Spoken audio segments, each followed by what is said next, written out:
नमस्कार, न्यूज 21 लाखांदूरमध्ये मी आशिष साखरे आपल्या सर्वांचे स्वागत करीत आहे। वडील मृत्यूशय्येवर असताना मुलीने दिला एसएससीचा पेपर। भंडारा जिल्ह्यातील हृदयद्रावक घटना।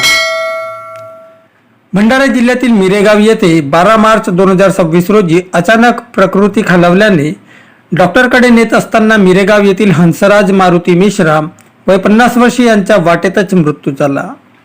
नियतीला न पटणारी ही घटना मिरेगाव वासियांच्या मनात नक्कीच हळहळ करणारी आहे। हंसराज मेश्राम हे गावात डॉक्टर म्हणून प्रसिद्ध होते। मिरेगाव या जंगलव्याप्त बहुल गावात आरोग्याच्या सुविधा उपलब्ध नसताना BSc पर्यंत शिक्षण घेतलेल्या हंसराज मेश्राम यांनी गावातच डॉक्टरी व्यवसाय सुरू केला व स्थानिकांना सेवा देऊन त्यातूनच त्यांचा उदरनिर्वाह होत होता। अगदी लग्न झाल्यानंतर पहिल्याच प्रसूतीच्या वेळी पत्नीचे निधन झाले आणि काही वर्षातच दुसरी पत्नी बनवली। त्यापासून पहिल्या पत्नीचा मुलगा आणि दुसऱ्या पत्नीची माही नावाची मुलगी आहे। दिवस सुखात जात असताना मुलगा पदवीचे शिक्षण घेत आहे तर मुलगी माही ही यावर्षी 10वीची परीक्षा देत आहे।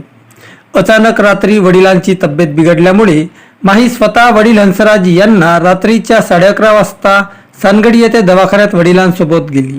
मात्र डॉक्टरांनी प्रकृती चिंताजनक असल्याने पुढील उपचारासाठी साकोली येथे पाठवले। मात्र नियतीला ते मंजूर नव्हते आणि साकोली येथे दवाखान्यात पोहोचण्यापूर्वीच हंसराज यांचा वाटेतच मृत्यू झाला। त्यामुळे वडिलांचे छत्र हरपल्यामुळे माहीच्या मनावर आघात झाला।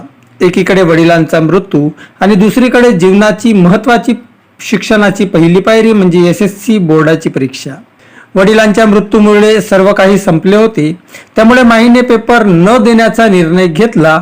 मात्र गावातील काही मित्रमैत्रिणी आणि कुटुंबियांनी माहीची समजूत काढली आणि 10वीचा पेपर देण्यासाठी भाग पाडले।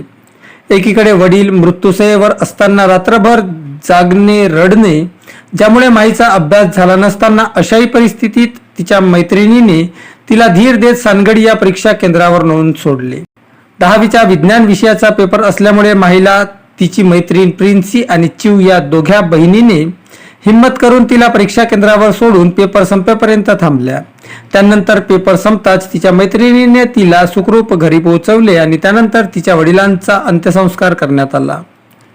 शेवटी मुलांना वडिलांची राहिलेली इच्छा पूर्ण करण्याची जिद्द निर्माण व्हावी, वडिलांचे राहिलेले स्वप्न पूर्ण करावे अशी हंसराज यांची इच्छा होती आणि त्यामुळेच त्यांनी डॉक्टरी की व्यवसाय निवडलेला होता। परिस्थिती नाजूक असल्यामुळे आपण शिक्षण घेऊ शकलो नाही ही खंत नेहमी त्यांच्या मनात होती। मात्र आपल्या मुलांनी चांगले शिकावे आणि कर्तृत्ववान व्हावे असे ते नेहमी बोलायचे। त्यांच्या मृत्यूने त्यांच्या कुटुंबावर फार मोठा आघात झाला असून त्यांच्या मुलीने वडिलांचे स्वप्न पूर्ण करण्यासाठी वडील मृत्यूशय्येवर असताना SSCची परीक्षा देऊन समाजासमोर एक आदर्श निर्माण केला आहे।